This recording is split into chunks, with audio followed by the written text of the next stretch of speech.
el título es La huella de carbono como indicador ambiental durante la post-cosecha de esperas agroecológicas en el Alto Valle del Río Negro. Este trabajo se realizó en la Facultad de Ciencias Agrarias, en la Cátedra de Agroecología, en un grupo de investigación que viene trabajando hace ya tiempo en este tema como una de sus áreas de investigación, que lleva adelante la profesora María Claudia Duci, que además es la directora de esta tesis. Para introducirlos en el tema, ya no podemos desconocer, el ser humano no puede desconocer a nivel global, digamos, el problema que existe por el cambio climático, ¿no? Que es un cambio atribuido directa o indirectamente a la actividad humana que altera en general la composición de la atmósfera y que trae una variabilidad, o sea, se suma a una variabilidad natural que tiene el clima, ¿no? El panel intergubernamental contra el cambio climático define que la causa principal de ese calentamiento global es el aumento de los gases de efecto invernadero de mitad del siglo XX en adelante, ¿no?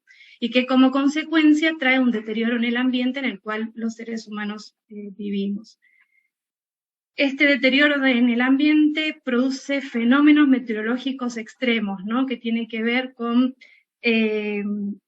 incendios forestales, sequías, tormentas, huracanes y demás, que afectan no solamente nuestra vida cotidiana y el ambiente, sino también que trae un problema futuro, que es una incertidumbre en cómo se va a alimentar la población de aquí hacia el futuro, ¿no? Es por eso que en la Agenda 2030 para el Desarrollo Sostenible del año 2015, la Organización de las Naciones Unidas fija 17 objetivos ODS, dentro de los cuales 2 de ellos incluyen la seguridad alimentaria. El objetivo número 2, que es poner fin al hambre y lograr la seguridad alimentaria, mejorar la nutrición y promover una agricultura sostenible, y el objetivo número 12, que es garantizar modalidades de consumo y de producción sostenible. Y esto es sumamente importante porque se espera para el año 2050, nos falta mucho para eso, que la población va a ser más de 9.000 millones de personas, ¿no? Y entonces debe incrementarse la producción global de alimentos en un 60%.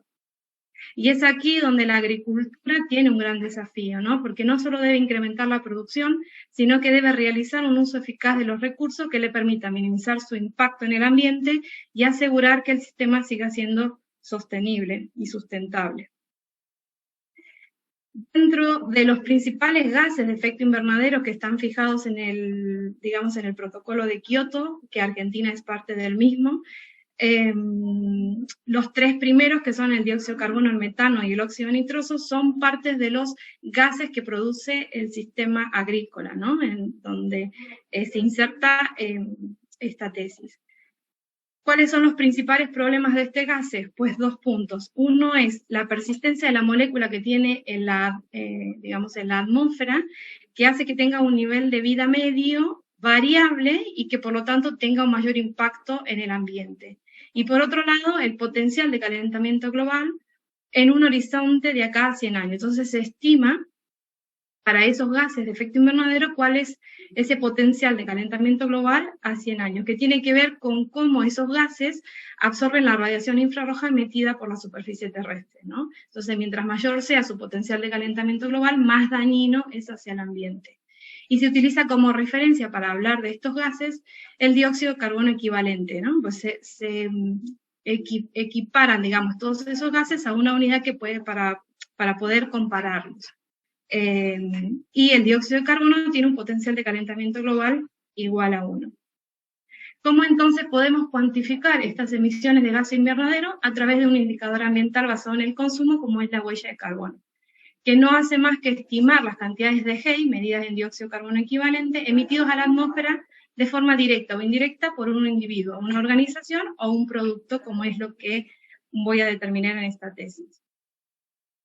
Y este es un indicador que señala y pone en evidencia el impacto que las actividades socioeconómicas ejercen sobre el ambiente, sobre todo sobre el cambio climático. Y es una herramienta multipropósito, porque si yo puedo determinar cuántas son mis emisiones, puedo hacer una gestión del dióxido de carbono para reducir esas emisiones a lo largo de toda la cadena productiva, ¿no? Tratando de disminuir los consumos energéticos. Y por otro lado, es una estrategia de diferenciación de mercado porque consumidores más conscientes eligen productos más respetuosos con el ambiente. Entonces es una forma también de posicionar el producto en el mercado. Este indicador, o sea, esta huella también se incluye dentro de un análisis mucho más amplio y complejo, que es el análisis del ciclo de vida, que hace un estudio detallado de toda la cadena agroindustrial, estimando a través de varios indicadores, en este caso vamos a estimar solamente la huella, pero hay otros indicadores de impacto, que a través, digamos, de este indicador, cuál es el impacto que cada uno de esos eslabones de la cadena genera al ambiente. Esto incluye o puede incluir en realidad desde la extracción de la materia prima hasta la eliminación de los desechos, el reciclado o su reutilización. Entonces, dentro de este análisis, que es muy amplio, solo la categoría que voy a evaluar en esta tesis es la de calentamiento global o huella de carbono. Esta metodología del análisis del ciclo de vida se fundamenta en las normas internacionales, las normas ISO 14040 y 14044, que dan un marco de referencia, ¿no?, definiendo cuáles van a ser sus etapas. Entre esas etapas está una definición del objetivo y el alcance que quiere tener este estudio de análisis de vida, establecer un inventario y un análisis de ese inventario de todas las entradas y todas las salidas del sistema, evaluar el impacto a través de varias de estas categorías, dentro de ellas la que yo voy a evaluar es huella de carbono, para luego interpretar esos resultados. Con toda esa información se puede hacer aplicaciones que tengan que ver con mejorar el diseño y el producto, estrategias de mercado, estrategias para disminuir las emisiones, desarrollar políticas públicas, o sea, tiene un montón de finalidades. ¿Por qué es entonces importante determinar cuáles son las emisiones de gases de efecto invernadero? En el último año se ha publicado que dentro de los primeros 5 países a nivel mundial, como son China, Estados Unidos, India, Rusia y Japón, conglomeran el 45% de la población mundial del planeta, ¿no? Y emiten en todos sus sistemas económicos y productivos el 56% de todas estas emisiones, indicando, digamos, la presión que ejerce el hombre sobre el ambiente y sobre el planeta. Si esos datos los llevamos a datos de agricultura y silvicultura, estaría emitiendo este sector productivo el 23% de las emisiones. Y si se considera la pre y postproducción de alimento, este dato puede ascender a un 37%.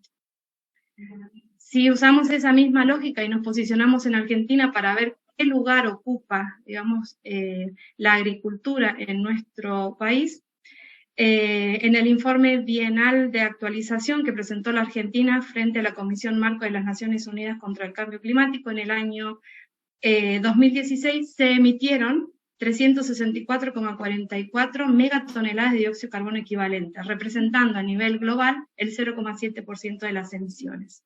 Comparada con los primeros 5 países del mundo, no es insignificante, pero es mucho menor. Dentro de los sectores de la economía argentina que más aportan, digamos, a esas emisiones, está la energía y en segundo lugar la agricultura, la ganadería, la silvicultura y el uso de la tierra. Y vemos entonces qué lugar ocupa o qué importancia ocupa la fruticultura en esas emisiones. La producción frutícola argentina se encuentra en el 7º lugar de los complejos agroexportadores, ¿no?, después de oleaginosas, cereales, automotriz, petroquímicos y demás, representando el 3,5% de las exportaciones nacionales de ese año, ¿no?, del año 2019.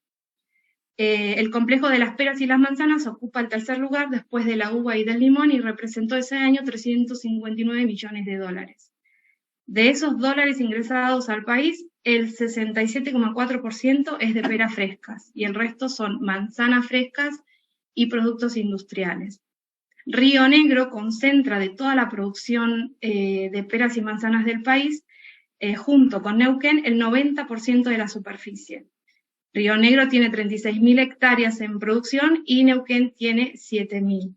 Y en este gran complejo frutícola regional está, digamos, la cadena de valor más importante de nuestra región, que incluye no solamente la producción primaria, sino todos los eslabones que vienen después, que se denominan eslabones de la post cosecha de esa fruta. El SENASA reportó para ese año 246 plantas de empaque, 193 establecimientos frigoríficos y la terminal portuaria especializada en fruta que se encuentra en Río Negro, en el puerto de San Antonio. O sea que para dimensionar, digamos, la importancia que tiene digamos, este sector en la región. Y por lo tanto, este sector debe avanzar rápidamente a procesos de cuantificación y disminución de gases de efecto invernadero y tener responsabilidad ambiental. Es por eso que en el último tiempo hay más consumidores conscientes y agricultores responsables, ¿no? El agricultor tiende ya a un sistema de producción agroecológico, a una agricultura más ligada al ambiente y más sensible socialmente. No se trata solo de ser productivo, sino que se trata también de ser sustentable, ecológica, económica y socialmente, ¿no? Tratando de aprovechar todos los fenómenos y ciclos vitales de la naturaleza. No alcanza solo con ser una producción orgánica con un enfoque de sustitución de insumos convencionales por insumos ecológicos, sino que estas producciones agroecológicas van más allá de eso, ¿no? Y que no solamente se debe respetar el sistema de producción primaria, sino que ese principio de agroecología debe permanecer en el tiempo, ¿no? Y debe llegar al consumidor mediante una valorización de todo el proceso, incluyendo en ello la cadena post cosecha.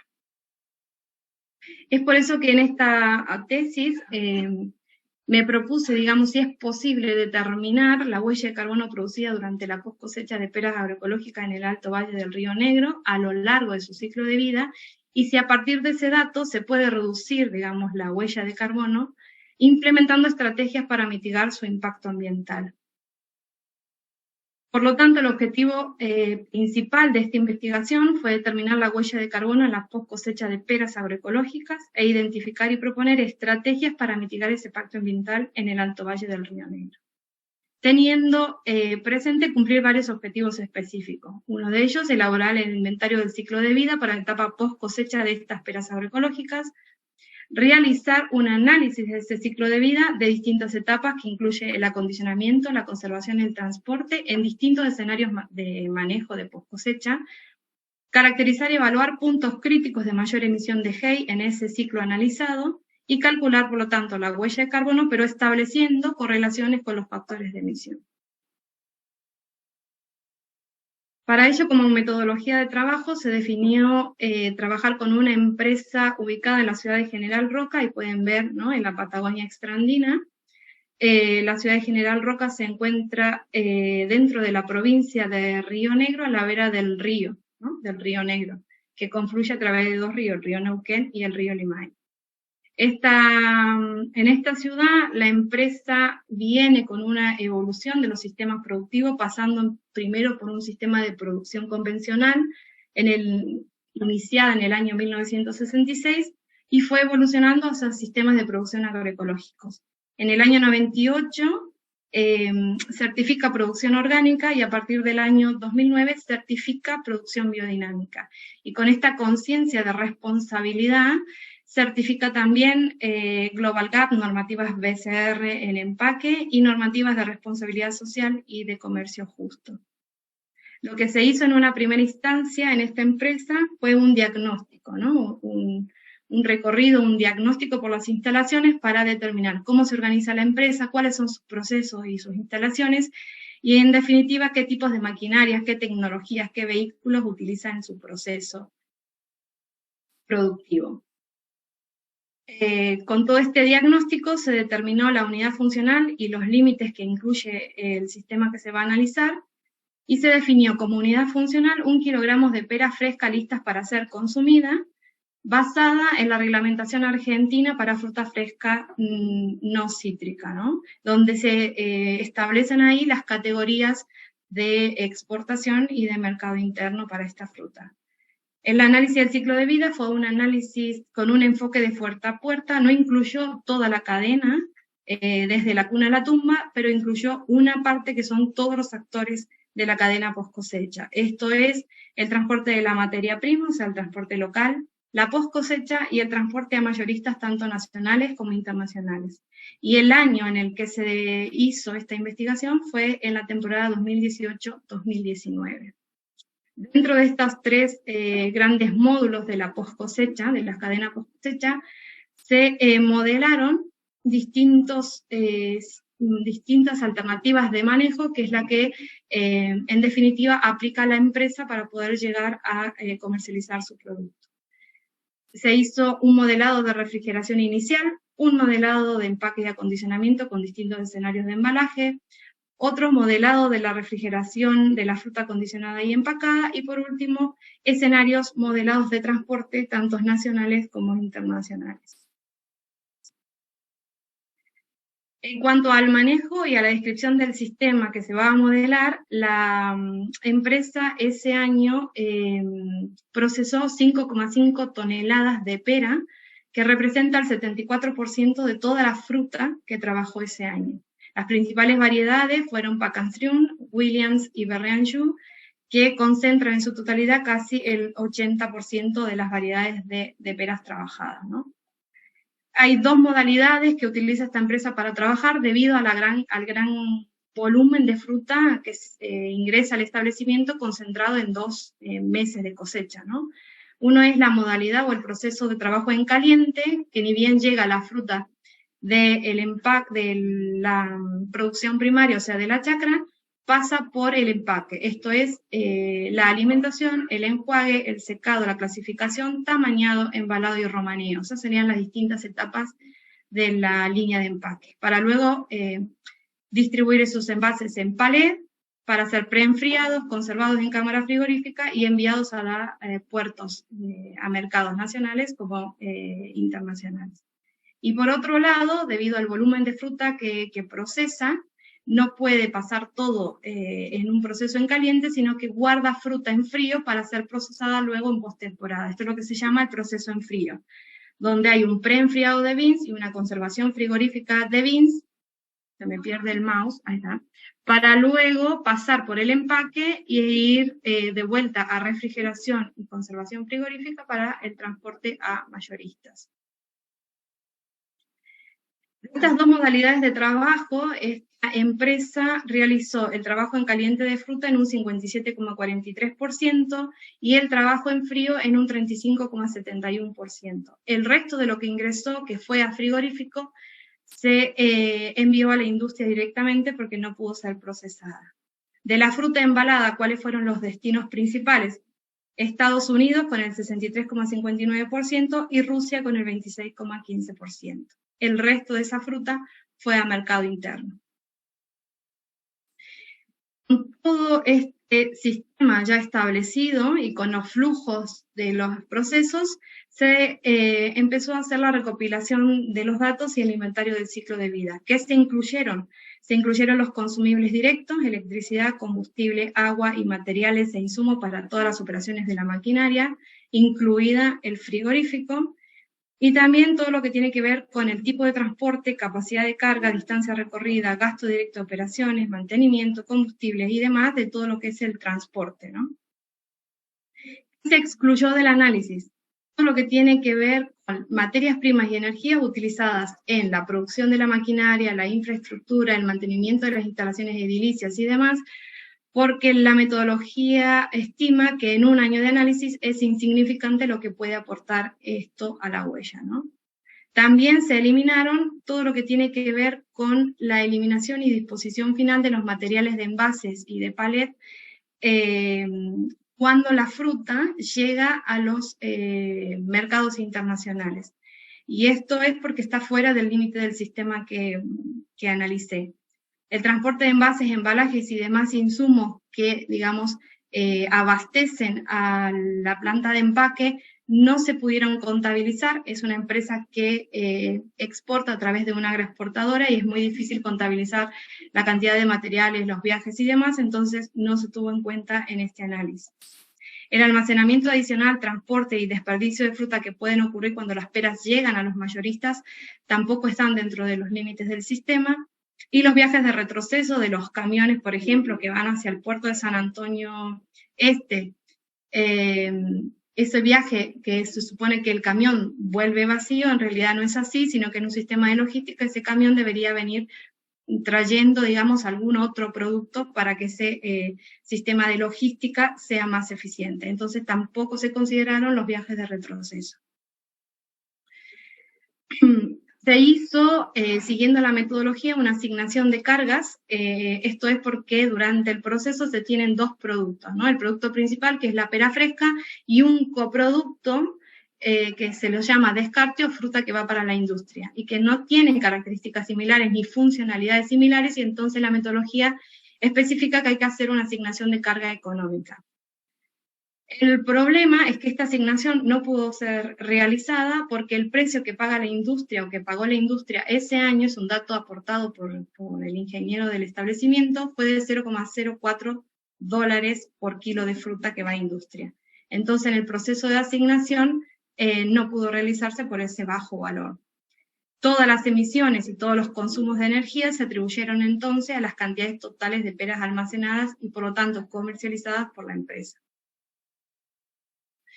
Dentro de los escenarios modelados, se modelaron escenarios de frío.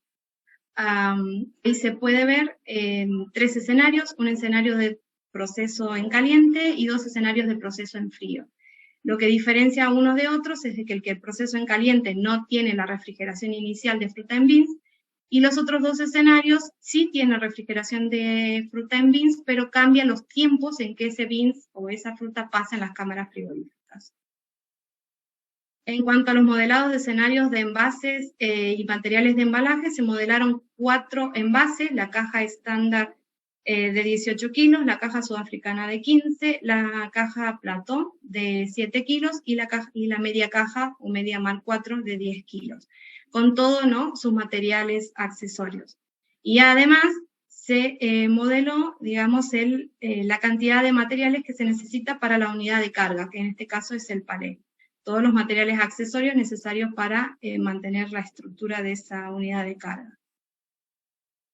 En cuanto a los escenarios de transporte, se modeló el transporte local de la materia prima hasta el establecimiento empacador, con un camión rígido sin refrigeración, con un promedio recorrido de 27 kilómetros.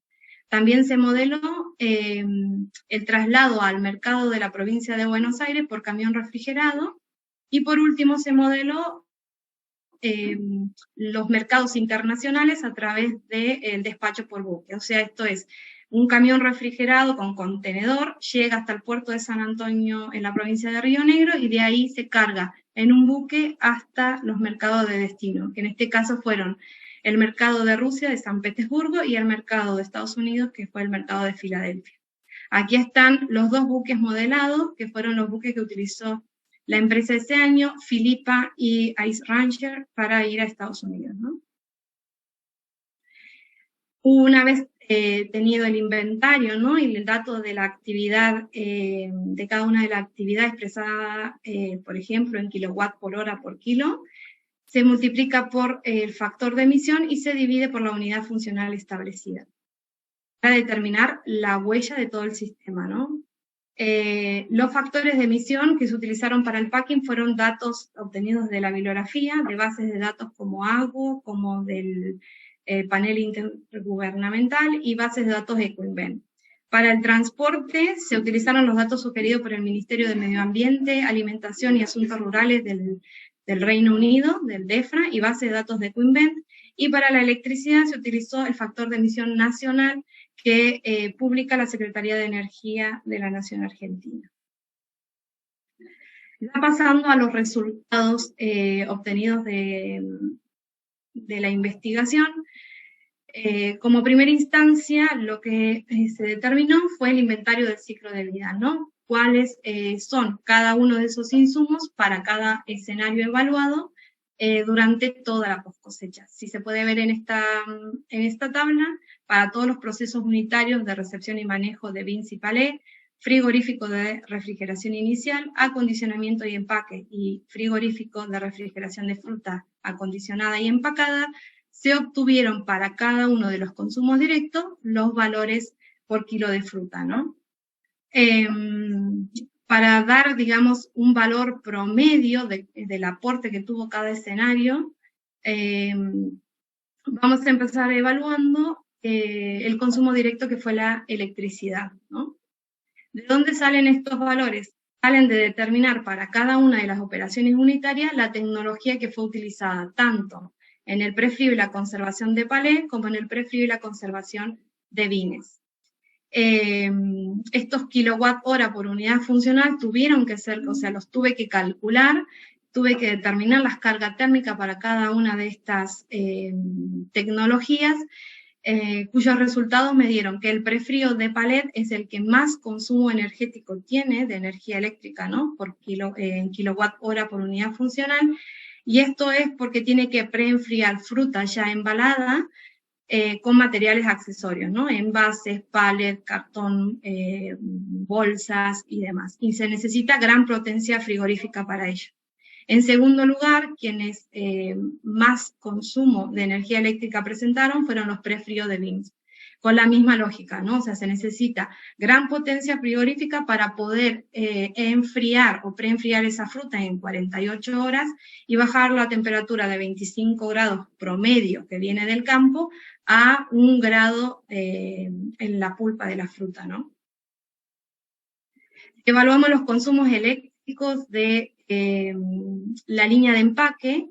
Esta línea se divide en varias secciones: alimentación, lavado, secado, clasificación, tamañado, embalado, romaneo y estibado. Y las secciones que más consumo de energía tuvieron fueron la sección de clasificación y tamañado, representando el 48% del consumo total, ¿no? Ese consumo también se tuvo por kilogramo de fruta para las dos modalidades, en frío y en caliente, ¿no? Considerando, en este caso, la fruta, los kilos de fruta embalada. Y entonces ahí las pérdidas, tanto de un proceso en frío como de un proceso en caliente, fueron altamente elevadas, ¿no? Y al no poder hacer la asignación económica, entonces el consumo de electricidad se aplicó 100% a los kilos de fruta embalado. Volviendo al inventario del ciclo de vida, ahora analizando dentro del establecimiento empacador qué corresponde a ese promedio ponderado de envases y materiales de embalaje, podemos ver que de los 4, digamos, escenarios que se modelaron de envases y sus materiales acompañantes, aportaron a este promedio ponderado un valor diferencial debido a que el porcentaje de uso en el empaque fue diferente, ¿no? Este es el porcentaje en que se utilizaron estos 4 envases durante todo el proceso de embalado de la fruta. Y entonces, ¿cuál fue la huella de carbono? Una vez, digamos, tenido el inventario y los consumos por kilogramos de fruta, se pasó al cálculo de la huella de carbono. ¿Cuánto me dio entonces la huella de carbono de este sistema analizado?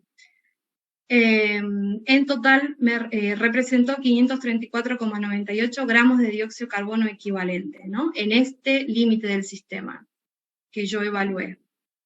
Esto representa el 2% corresponde al transporte local de la materia prima, el 25% al acondicionamiento y empaque de la fruta, el 15% corresponde al frigorífico y manejo interno, y el 58% corresponde al transporte nacional e internacional de la fruta, ¿no? Hiciéramos entonces un análisis del transporte y de cómo ese transporte aporta a esta huella obtenida.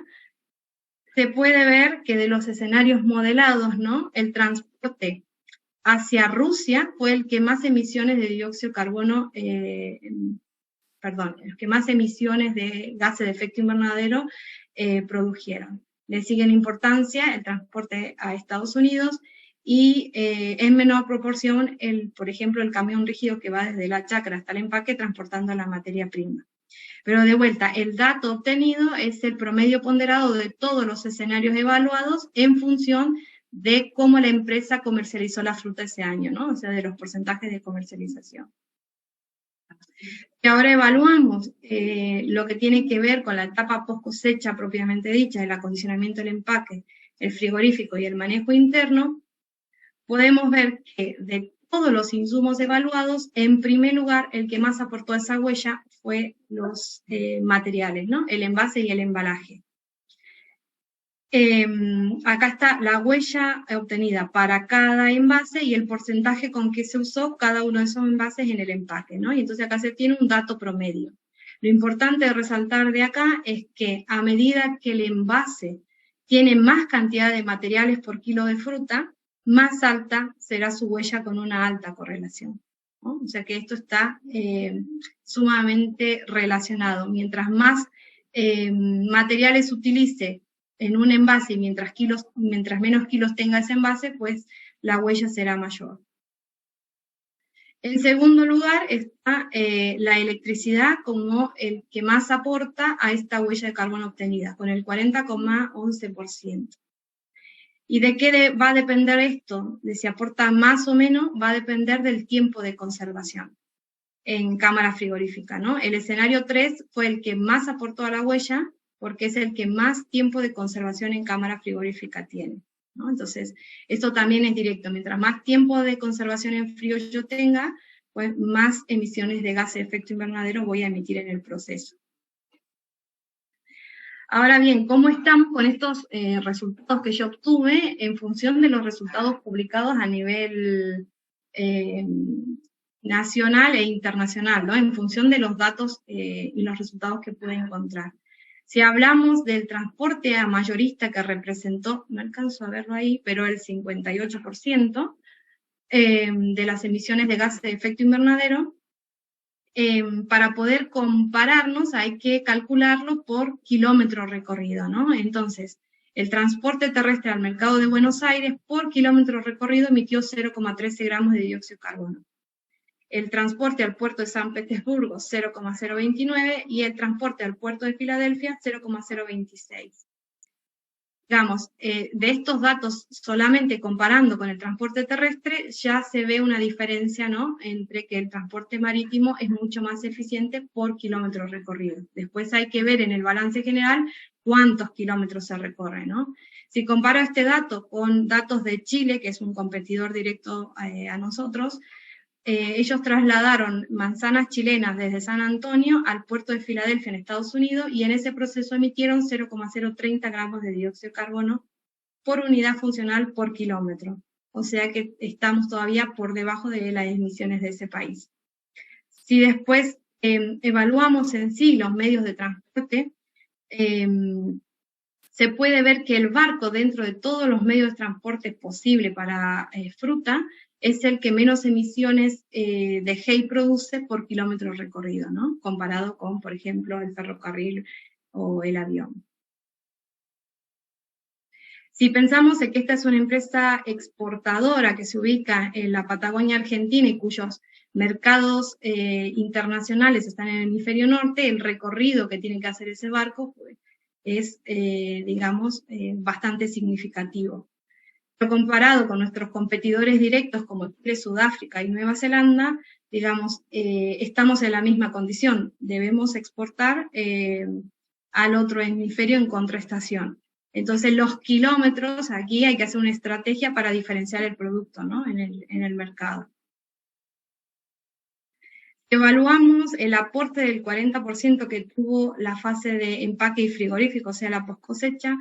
Los datos que yo obtuve fueron de 212,8 gramos de dióxido de carbono equivalente por unidad funcional. Estas son las peras agroecológicas producidas aquí en la región.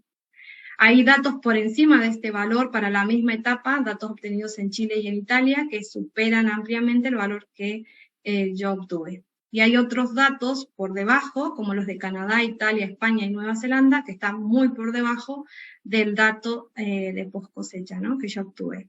Entonces, esto es importante porque no estamos tan mal, pero podríamos estar mucho mejor, digamos. Esa sería como la conclusión. Una de las cosas importantes, digamos, que quiero resaltar de esta fase post cosecha fue el descarte que obtuvo esta empresa con la que trabajé, ¿no? Este es un grafiquito muy interesante porque muestra que para que 1 kilogramo de fruta llegue al mercado mayorista, debe ingresar al establecimiento empacador 1,62 kilos. Esto representa una pérdida de 37,52% de fruta, que es alrededor de 0,62 kilogramos por cada kilo que va al mercado, emitiendo en el proceso 80 gramos de dióxido de carbono equivalente. Si comparo estos datos de Argentina con datos publicados en España, por ejemplo, para que 1 kilogramo de fruta producida en ese país llegue al mercado, necesitan que el empaque ingrese 1,17 kilos, o sea que en el proceso tienen una pérdida del 15%, ¿no? Y emiten 18 gramos de dióxido de carbono equivalente. Esto es importante porque muchas de las bibliografías encontradas y de los autores que trabajan en este tema no consideran a la fruta de descarte, ¿no? Sino que consideran fruta fresca la única salida del sistema en la post cosecha, y eso no es cierto.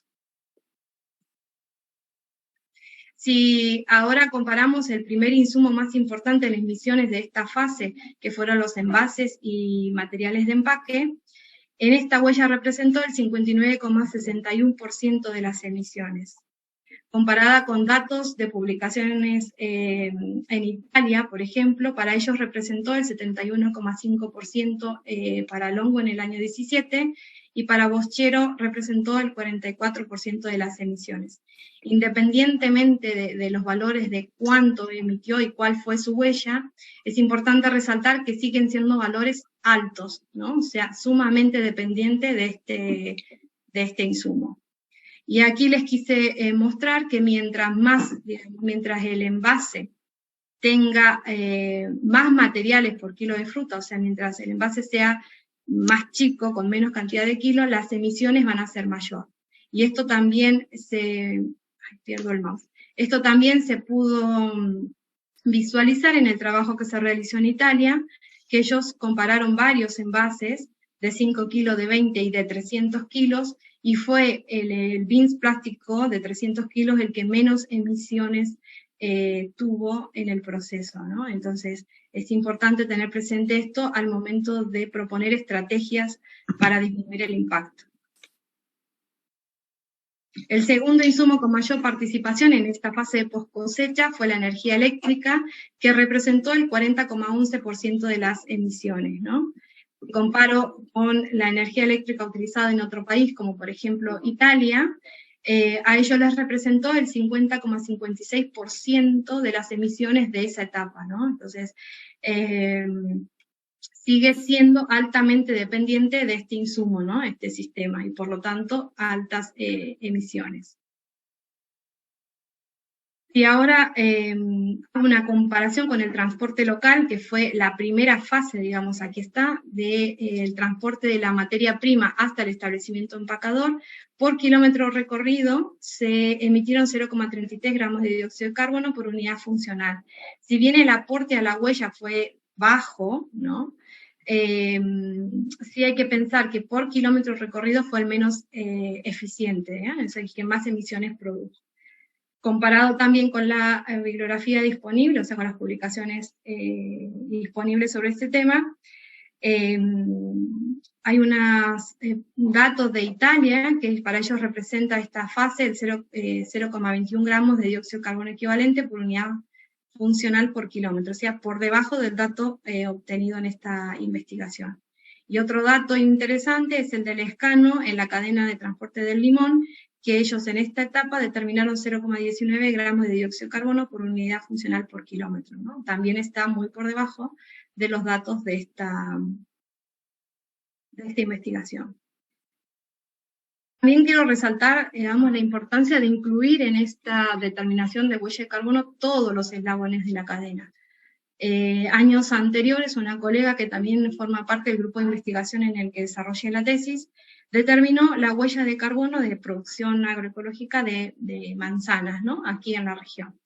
Y esa producción primaria emitió 72 gramos de dióxido de carbono equivalente por kilo de manzana.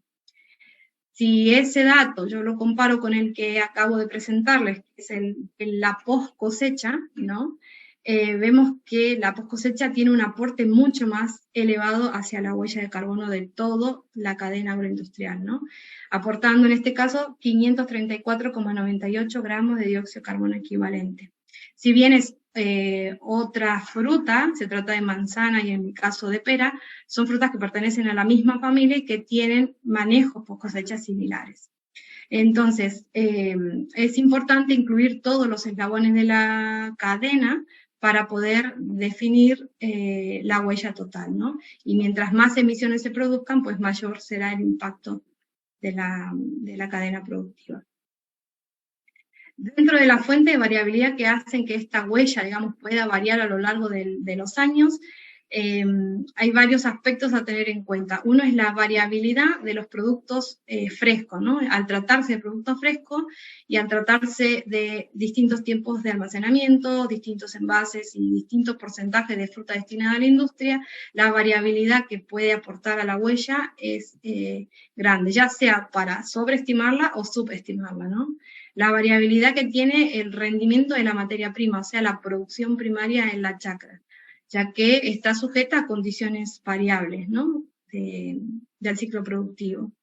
Variabilidades que están relacionadas con la distancia del transporte, ¿no? Que tiene que ver, mientras más larga es la distancia hacia minoristas o mayoristas, pues la huella se va a ver modificada.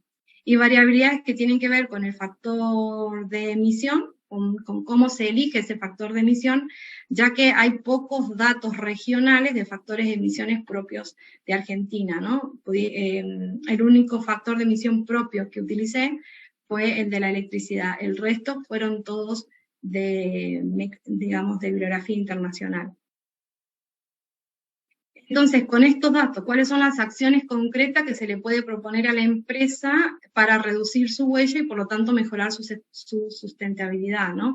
Pensemos que esta es una empresa que viene con, digamos, una historia pasando de un sistema de producción convencional a sistema de producción agroecológico a lo largo de varios años, y entonces es una empresa responsable, ¿no? Con conciencia ambiental. Entonces, dentro de las acciones concretas que debe ejecutar para bajar, digamos, la huella de carbono, son acciones que tienen que ver con disminuir el descarte. Es mucha fruta la que va a la industria en este sistema analizado. Todo lo que ellos puedan hacer para disminuir ese descarte se va a ver favorecido en la huella de carbono, ¿no? Ejemplos, de hacer una preselección a campo, de disminuir los daños mecánicos y demás, ¿no? En cuanto a la eficiencia energética o al uso de la energía eléctrica, también es importante tomar conciencia sobre eso, ¿no? Porque fue el segundo insumo que más aportó a la huella en la etapa post cosecha, o sea que es sumamente dependiente de la electricidad. Todo lo que la empresa pueda hacer para disminuir los consumos, pues se va a ver reflejado en la huella de carbono. Hay muchos ejemplos dentro de lo que podría ser el empaque, pero digamos, invertir en producción de energías renovables sería una de las alternativas más viables, ¿no? Además de tener sistemas automatizados y elegir bombas, motores y demás en función al trabajo que tiene que realizar, ¿no? No sobreestimar las potencias. Por otro lado, el insumo, digamos, más aportó a la huella y que el empaque es sumamente dependiente de son los envases y embalaje, todos los materiales accesorios que se le pone a la fruta para poder ser transportada, ¿no? Y para que esa fruta siga manteniendo su frescura, es un producto perecedero, ¿no? Entonces, todo lo que se pueda hacer desde el empaque para disminuir la cantidad de materiales utilizados va a favorecer a la huella. Es cierto que hay cosas que la empresa no puede manejar directamente, pero sí podría, digamos, tratar de, digamos, disminuir la cantidad de materiales que pone por envase, o utilizar, por ejemplo, PIN de exportación, que es fruta a granel, donde la huella se disminuiría mucho, ¿no? Por otro lado, tratar de que la fase de transporte sea lo más eficiente posible, ¿no? Elegir transportes con menores emisiones de gases de efecto invernadero, hacer planificación de estrategias. Si pudiera hacer una integración intermodal entre distintos tipos de transporte, pensando en emitir menos cantidad de gases de efecto invernadero, se vería realmente favorecida la huella. Si en la región pudiéramos usar el tren para transportar los pallets desde la zona productiva hasta el puerto de San Antonio, eso también sería muy importante para disminuir los gases de efecto invernadero. Lo que pasa es que no es algo que la empresa pueda manejar y que depende más bien de los gobiernos, ¿no? Y por último, y como dentro de las acciones concretas que puede tomar la empresa, es evaluar la capacidad que tienen sus agroecosistemas frutales de fijar dióxido de carbono. ¿no? Porque en realidad están haciendo un beneficio ecosistémico. Esas plantas, digamos, esos árboles, el interfilar, las alamedas, digamos, todo el sistema agroecológico de producción primaria también está, además de produciendo fruta, fijando dióxido de carbono, y tiene que ver, digamos, de determinar cuánto es lo que esos agroecosistemas fijan en biomasa.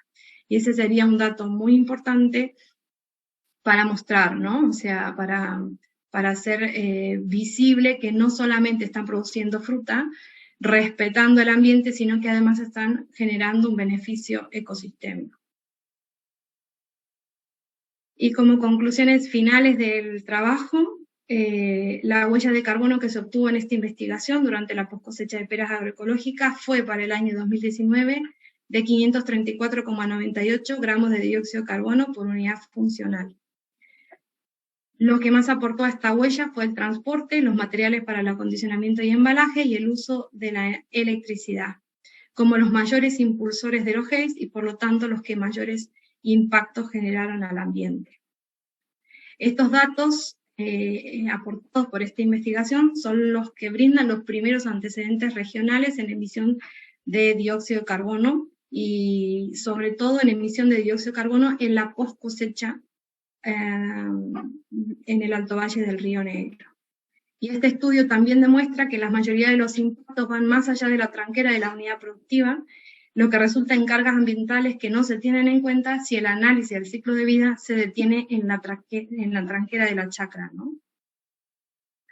Y por último, el inventario del ciclo de vida, todos los sistemas de registro, los procesos de organización durante la post cosecha en esta empresa, así como un uso racional de la energía y de los materiales de empaque, van a conducir a aumentar la productividad de esta empresa, a descender su huella y a brindar mayor competitividad en el mercado internacional. Y finalizado con la presentación. Quiero, antes de que entremos a la parte de las preguntas, me gustaría agradecer sobre todo a la Cátedra de Agroecología, al grupo que lleva adelante la investigación en esta área, a la profesora María Claudia Duzzi, por todo el apoyo brindado para esta investigación, para el desarrollo de esta tesis, a Liliana Flores, que siempre estuvo ahí apoyando desde todos los aspectos, a la empresa con la que trabajé, porque se utilizó información confidencial, mucha información de gastos y de costos para poder determinar el inventario del ciclo de vida, que son, la verdad, información bastante sensible, y la empresa estuvo dispuesta y predispuesta, al ingeniero Ángel Lainos y a todo su equipo de profesionales, Esteban Criado, Marcia Domínguez, ingenieros que me ayudaron respondiendo a la infinidad de mails de información que les solicitaba, y a mi familia, que siempre me apoyó en el proceso, a Maxi y a mis hijos. Gracias.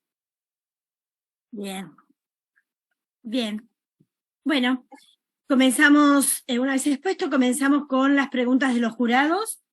Empezamos por orden alfabético, si les parece. Comenzaría la magíster Ana María Castanino.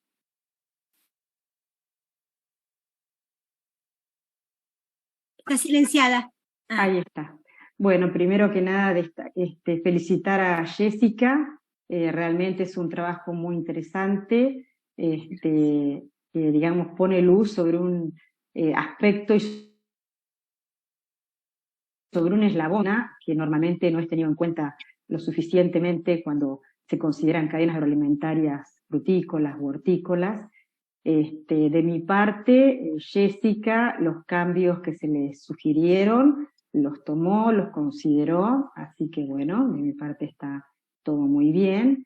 Y bueno, esperar que, digamos, esta tesis, este análisis hecho en la cadena pera se pueda replicar en otras rápidamente, porque pone luz sobre múltiples aspectos que bueno, para el país son muy importantes, todo el tema de lo que es la incidencia que tiene el transporte automotor versus otras alternativas, o sea, excede a lo que es el ámbito mismo de las empresas, ¿no? ¿Cómo ves vos, habiendo hecho toda esta experiencia, cómo es tu impresión respecto de la predisposición o no que pueda haber de otras empresas, ya que hay tantas en ese ámbito, de empezar a tener esta mirada, a enfocarse en mejorar todos los sistemas productivos? ¿Lo es factible? Porque, bueno, este es un enfoque muy especial agroecológico que tiene esa, ¿no? La productiva, ¿no es cierto? ¿Cómo lo ves vos? En realidad yo creo que este es un tema que va más allá de los sistemas productivos, ¿no? O sea, es algo que hay que aplicar, que se viene, que si bien hoy no es algo que limite un determinado mercado de forma directa, sino que es una iniciativa voluntaria, hay ciertos mercados que ya exigen de forma voluntaria, ¿no? Tener datos de este estilo, ¿no? Porque hay consumidores mucho más conscientes que exigen también, a partir de elegir determinados productos más respetados en su forma de producir, con más responsabilidad ambiental, exigen este tipo de indicadores, ¿no? Yo creo que el sector debe reunir esfuerzos para calcular sus huellas. Obviamente que van a ser huellas distintas, porque los sistemas convencionales, sumamente dependientes de energía externa, de insumos externos, insumos químicos que tienen alta emisiones de gas de efecto invernadero, pues no estarán del todo contentos en calcular esto, ¿no? Pero sí es importante porque si ellos pueden magnificar o dimensionar la cantidad de gases de efecto invernadero que están emitiendo al ambiente donde ellos mismos viven, ¿no? Y producen, creo que va a ser factible para ellos poder hacer que esa cadena de producción sea menos contaminante, ¿no? O sea que tiene, si bien va a costar, tiene una ventaja desde el punto de vista ambiental, ¿no? Entonces va a haber que hacer muchas modificaciones, van a tener que tomar conciencia no solamente de que hay que producir con más rendimiento, más kilos por hectárea, más cajas vendidas, sino que hay que producir pensando en este ambiente en el que nosotros vivimos y en el ambiente que le vamos a dejar a las futuras generaciones, ¿no?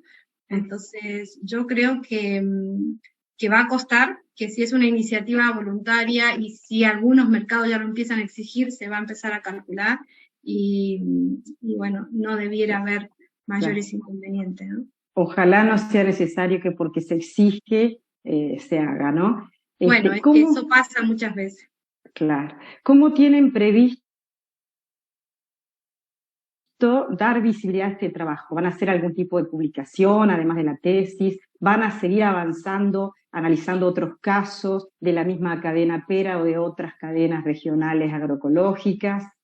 Eso es una curiosidad. Cuando se enteró, me hizo una pequeña publicación mi directora de que estábamos avanzando la presentación de esta tesis, pues el medio productivo, colegas de la parte post cosecha empezaron a mandar mensajes de que es sumamente importante, o sea, que estábamos planificando una jornada para dar visibilidad a este trabajo, ¿no? Además de hacer publicaciones, estamos pensando publicar estos resultados para que no quede solo en esta tesis, claro. Y dar estas jornadas, ¿no?, al sector productivo regional, que está bastante demandante de este tema, ¿no? Y por otro lado, ¿cómo continuar? Hay mucho por hacer, o sea, hay muchas tecnologías que modelar, no solamente, digamos, en este trabajo se incluyó la post cosecha, pero ahora habría que incluir todo lo que tiene que ver con el consumidor, con el manejo que el consumidor hace, ¿no? Y esta diferencia que se hace entre desperdicio y pérdida, ¿no? La ineficiencia de los sistemas de post cosecha que tienen más pérdidas, mientras los países desarrollados, donde el consumidor es el que en general produce más emisiones porque más desperdicio genera, ¿no? No sabe, es como educar al consumidor también en este proceso. Entonces, hay varias líneas para seguir, habría que determinar, digamos, el agroecosistema como sumidero, cuánto dióxido de carbono se fija. También habría que hacer comparaciones, ¿no?, de sistemas agroecológicos con sistemas convencionales y ver dónde está esta diferencia en emisiones y bueno, el grupo va a seguir en esta línea seguramente, sí. Gracias. Gracias a vos. Bien, si no tiene ninguna otra consulta, continuamos con el doctor Alejandro de Sotti. Bueno, muy bien, muchas gracias. Bueno, yo lo que primero quisiera hacer es felicitar a Jessica, Claudia y a todo el equipo, a toda la cátedra. La verdad que es un trabajo sumamente prolijo, muy detallado. La presentación ha sido absolutamente clara y sobre todo para alguien como yo que no tengo experiencia. No son los temas que normalmente trabajo, así que la tesis me presentó un aprendizaje básicamente, ¿no? La leí con mucha atención y escuché tu presentación ha sido una presentación muy clara, muy exhaustiva y muy completa. Solamente quisiera indicar un pequeño error en tu presentación, en un dato. La producción se refiere anual de peras, 5.000 toneladas, no 5,5 toneladas. Hay que modificar el uso de la coca por un punto. Hay un problema ahí, pero pequeño detalle, sobre todo yo me di cuenta porque se hablaba de alta producción, digo, 5 toneladas. No tengo mucha referencia, ¿no? Quizá otra. Me gustaría preguntarte, sobre todo este es un tema que tiene una relevancia económica, social, ambiental, muy importante y además me parece que es un trabajo muy original, ¿no? Entiendo que no es de los trabajos que se hacen normalmente en la región, no evaluar la eficiencia ambiental de este tipo de una producción tan importante. Así que eso también quería destacarlo. Solamente me gustaría preguntarte, teniendo en cuenta que la cuestión del descarte es la parte más ineficiente del sistema, una de las partes más eficientes, digamos, que produce más carbono, ¿cuáles son las causas directas, indirectas o primarias de que se produce esta pérdida?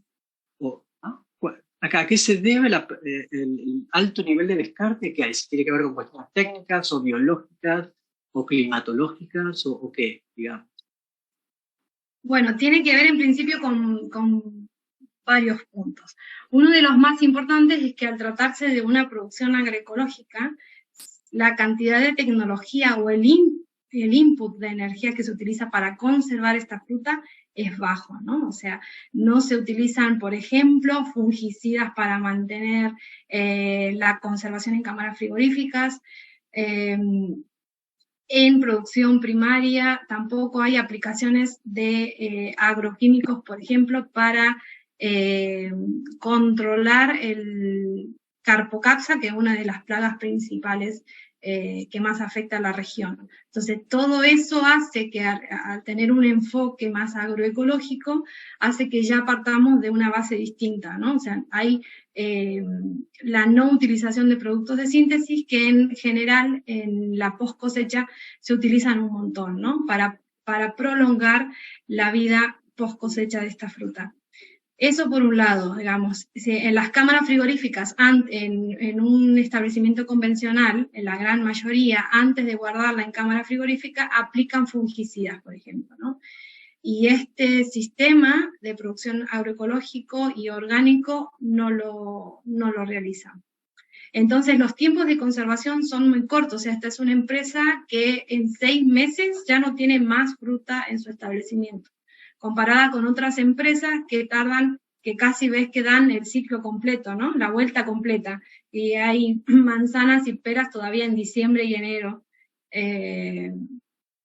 y eso es muy importante de resaltar, por eso que las pérdidas son mayores. Pero por otro lado también son mayores porque no se logra cumplir con lo que la reglamentación argentina estima que tiene que ser producto para exportar. Esta es una reglamentación muy vieja, con una actualización del año 86, que está focalizada en productos de sistemas convencionales, ¿no?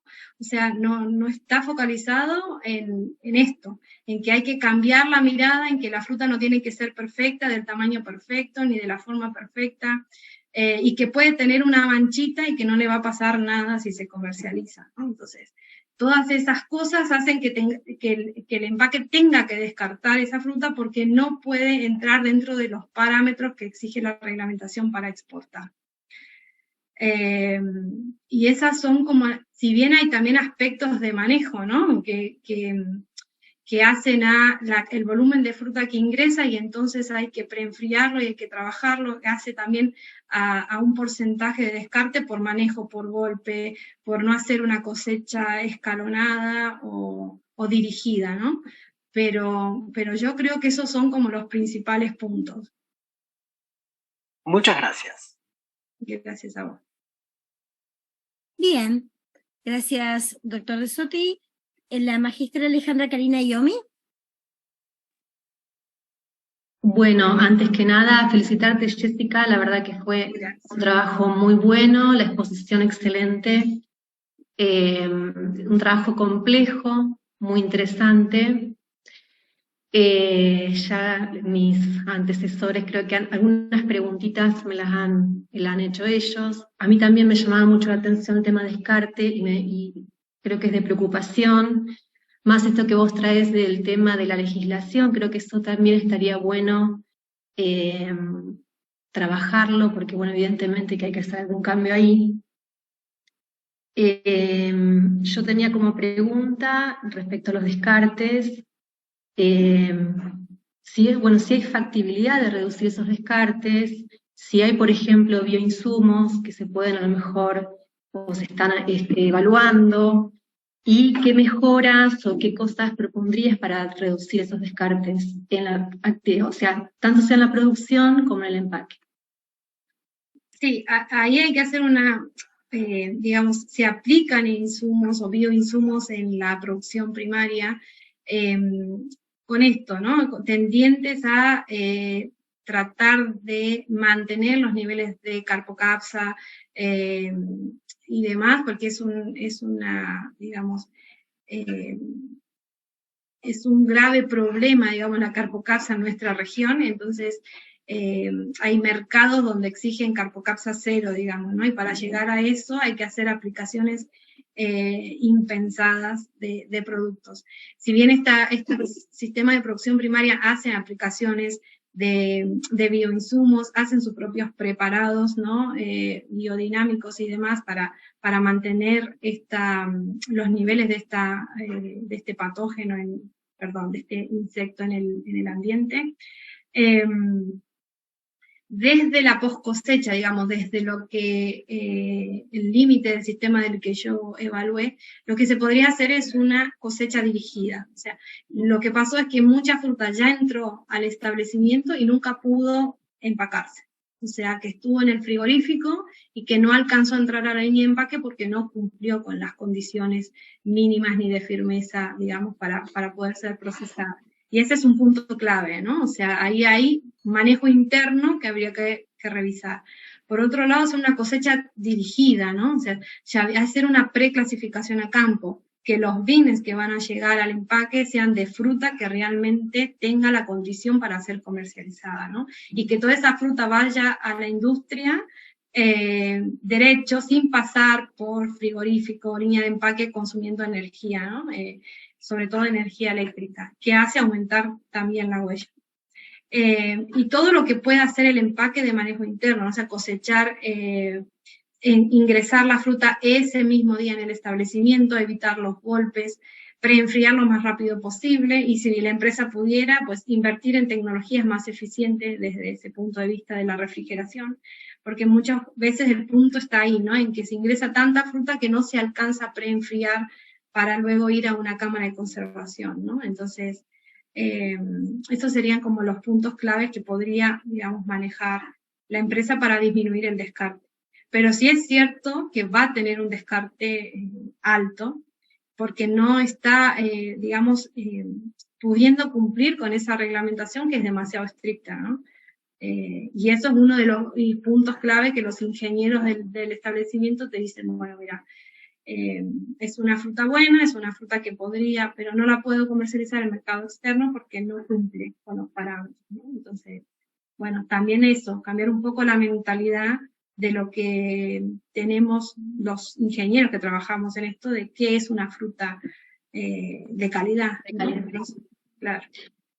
Y te pregunto también, ¿eso crees que fue particularmente en el año 2019 o que se presenta, es normal, digamos, de todas las campañas, que haya tanto descarte? Sí, es normal, digamos, ¿no? O sea, tiene altos porcentajes de descarte todos los años, no es solamente en el año 2019. Capaz que justo ese año fue un poco más elevado, pero en general rondan entre los 25 y 30% de descartes, y es alto. Es mucho. Después me parece muy interesante todo lo que se midió, digamos, el aporte a las emisiones de CO2 que tienen los distintos tipos de transporte. Eso me parece que es un dato muy, muy interesante, igualmente que los materiales de empaque, que bueno, necesariamente hace falta ponerle materiales que protejan la fruta, eso se entiende, y hay que llegar, ¿no?, a un punto, me imagino, de compromiso entre el descarte que puede ocurrir si no le pones la protección.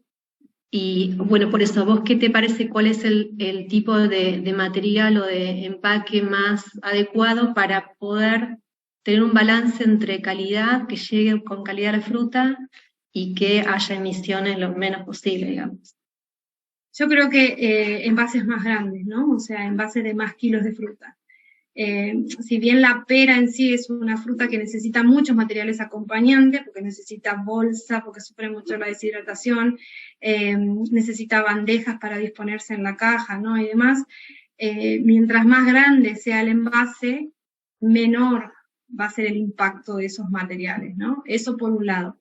Y por el otro lado, que el consumidor también tome conciencia, porque muchas veces ve en el mercado un plató que es una bandeja de una sola camada de fruta y es muy bonita, y entonces le llama la atención y directamente se la compra y se la lleva, y en ese proceso, si él está, digamos, demandando un producto que está dispuesto sobre un envase de ese tipo, también está contribuyendo a que se sigan utilizando, ¿no? O sea, que el consumidor también tome conciencia de que mientras menos materiales utilicen, va a ser ecológicamente más amigable, ¿no?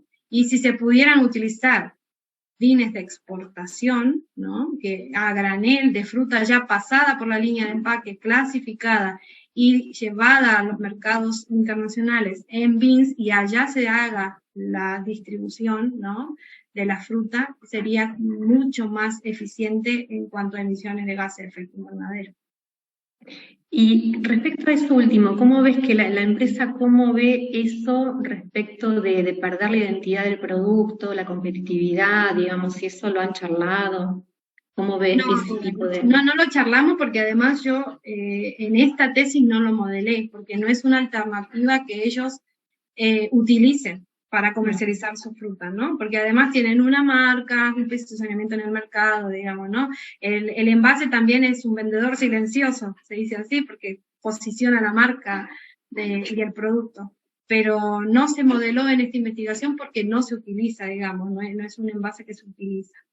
Sí se está viendo que en los países europeos, por ejemplo, sí utilizan el beans de exportación, ¿no? Y sí lo modelan porque hace que disminuya mucho su huella. Y no, capaz que no es para todos los mercados, ¿no? Capaz que es para determinados sectores, pero podrían, digamos, incorporarlo. Sería como una alternativa. Después habría que ver, ¿no?, económicamente si la es rentable y demás. Claro. Bien, me pareció también interesante lo que mencionás respecto al uso del ferrocarril, de tratar de, bueno, de tratar, digamos, una vez que se difunda esta información, capaz de llegar, ¿no?, a políticas públicas, a trabajar un poco este tema, así como el tema de incentivos para el uso de energías limpias, todo este tipo de cosas que trae el conocimiento y ponerle números a las producciones y, ¿no?, resaltar la importancia que tiene ir yendo hacia estas, a tomar cartas en el asunto, digamos, de alguna forma. Eso me parece muy, muy interesante. Y te pregunto si es factible esto que vos planteás, lo de compra de bonos de carbono. Si es factible, si la empresa lo ve como factible o lo ves vos como factible.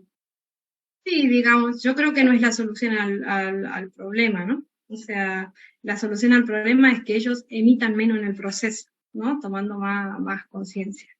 Si se es más eficiente en el proceso y se toma, digamos, una noción y conciencia de lo que se está haciendo y de lo que se está produciendo, se va a disminuir la huella y no hace falta, digamos, no debería hacer falta compensar con bonos de carbono.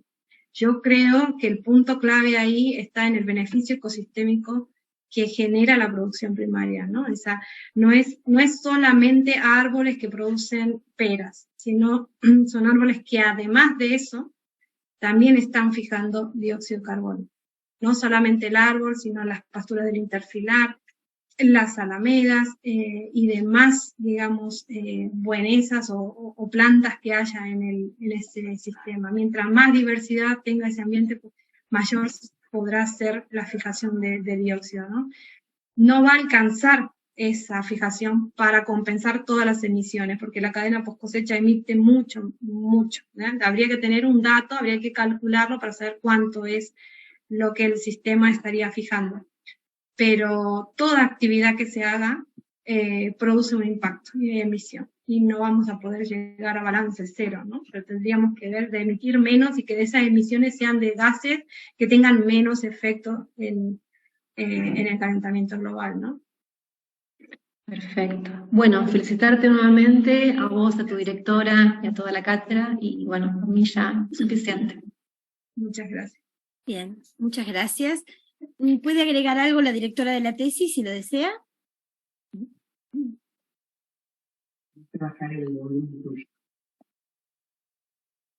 Buenos días. ¿Cómo andan? Primero agradecer, a ver si me esperan un cachito. Sí. Bueno, felicitar a Jessica también por todo el trabajo realizado y también agradecer al jurado por haber estado aquí hoy presente y haber corregido la tesis, que eso es algo muy importante, es un tiempo muy valioso. Así que desde todo el grupo de investigación les queremos agradecer ese tiempo. Decirles que, bueno, Jessica también ha manifestado su interés en continuar en el doctorado y eso nos alegra muchísimo. Pienso que va a ser para la Facultad de Ciencias Agrarias de la Universidad Nacional del Comahue, va a ser muy valioso.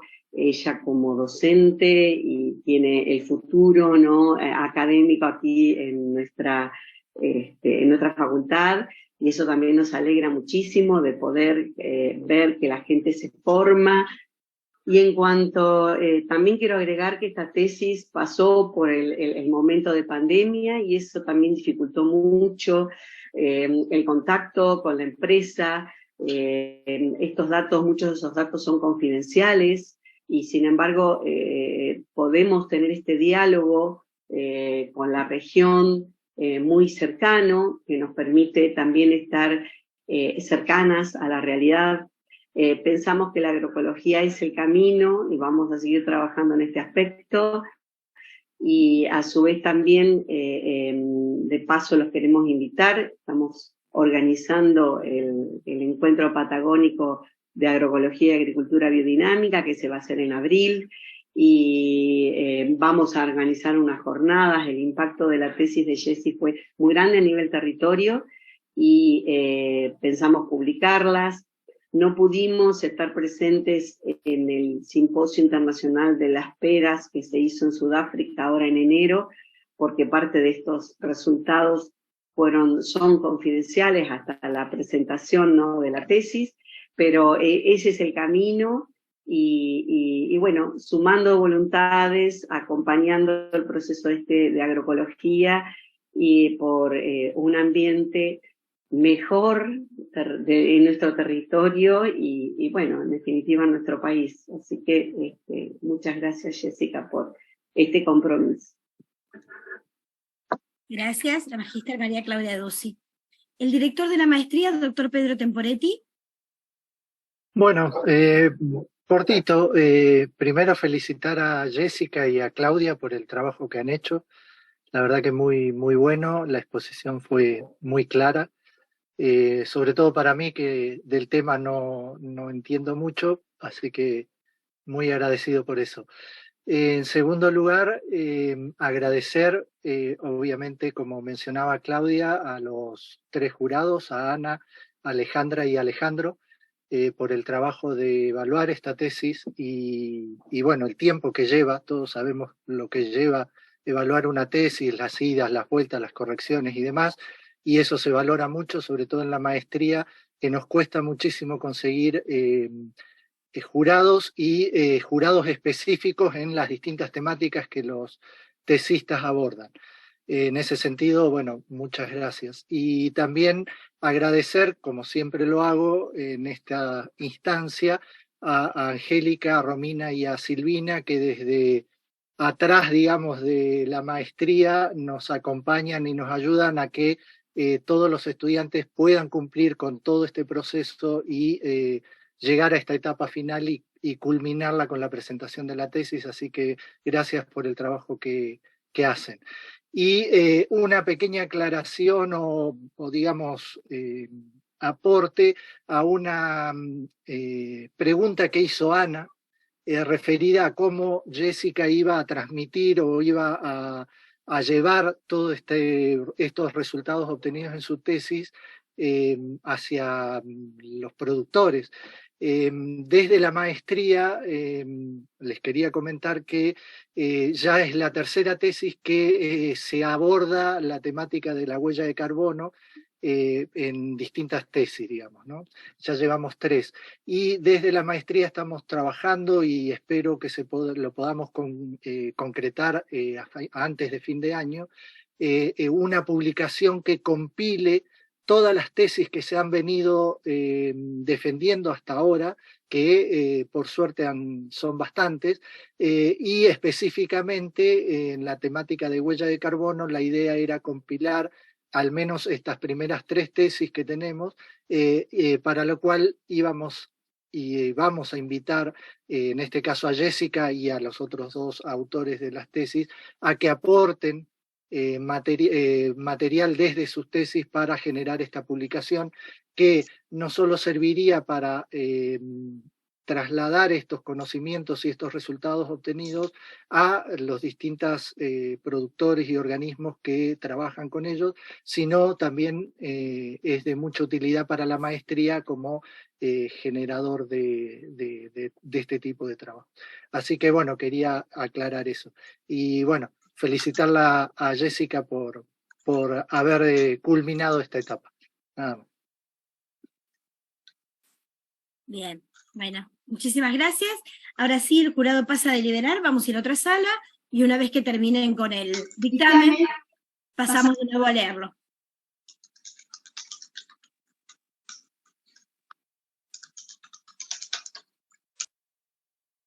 En la ciudad de Neuquén, a los 21 días del mes de marzo de 2023, se reúnen, a efectos de evaluar la defensa oral de la tesis de maestría en intervención ambiental, orientación e ingeniería ambiental, denominada la huella de carbono como indicador ambiental durante la post cosecha de peras agroecológicas en el Alto Valle del Río Negro, Argentina, realizada por la maestrando Jessica Noelia Machuca, DNI 31.613.762, dirigida por la MSC María Claudia Duzzi. El jurado, compuesto por la MG Ana María Castañino, el doctor Alejandra de Sotti y la doctora Alejandra Karina Iomi, considera que la investigación realizada es original y aporta información cuantitativa de los gases de efecto invernadero generada por la producción de pera agroecológica durante la etapa posterior a la cosecha en la región del Alto Valle. Es un estudio fundamental para la Argentina debido a que se encuentra entre los primeros países exportadores mundiales de pera, manzana, limón y ha asumido un compromiso de reducción de la emisión de estos gases. El conocimiento y las recomendaciones y mejoras del sistema que desarrolla este estudio permitirán aumentar los niveles de sustentabilidad ambiental de la producción de pera, cuya importancia social y económica es sustancial. La metodología está claramente detallada y se subraya que significa un aporte sustantivo para su aplicación en subsiguientes trabajos de investigación, permitiendo la estimación de gases de efecto invernadero en diferentes sistemas y modelos de comercialización y producción de fruta. El desarrollo de los resultados, la discusión y las conclusiones es adecuado. La tesista presentó un conjunto de recomendaciones objetivas y practicables para reducir la huella de carbono del modelo de productivo estudiado. Las referencias bibliográficas son acordes a la temática de trabajo y la revisión está actualizada. Incorporó en su trabajo escrito la mayoría de las observaciones que fueron realizadas por los evaluadores. La exposición oral fue muy clara y precisa, mostrando conocimiento exhaustivo de la temática y cumpliendo con el plazo horario establecido. La ingeniera Machuca respondió adecuadamente a las preguntas realizadas por el jurado. Dada la relevancia del tema de la tesis, este jurado sugiere dar visibilidad de los resultados logrados a fin de contribuir al conocimiento en el ámbito productivo, académico y en la sociedad en general. Por lo expuesto, el jurado decide por unanimidad calificar el trabajo defendido con la nota sobresaliente 10. A las 11:30 horas del día de la fecha se dan por terminadas las actuaciones, firmando al pie los jurados.